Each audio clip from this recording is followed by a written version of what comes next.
তিন ব্যক্তির দোয়া ফিরিয়ে দেওয়া হয় না। কয় ব্যক্তির দোয়া?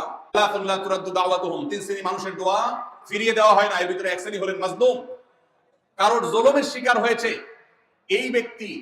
জালেমের বিরুদ্ধে যে তার মনের আকুতি থাকে, বদদোয়া থাকে, আল্লাহ সুবহানাহু ওয়া তাআলা এটা ফিরিয়ে দেন না। এইজন্য পৃথিবীর ইতিহাসের কোন জালিম আপনি দেখাতে পারবেন না যেই জালিমকে আল্লাহ ছেড়ে দিয়েছেন, আল্লাহ ছাড় দিয়েছেন কিন্তু চূড়ান্ত ভাবে ছেড়ে দিয়েছেন, এমন কোন জালিম আপনি দেখাতে পারবেন না। এইজন্য ভাই কখনো কোন অবস্থাতে কারো প্রতি আমরা জুলুম করবো না। আল্লাহ আমাদেরকে সেটা মানার তৌফিক দান করুন।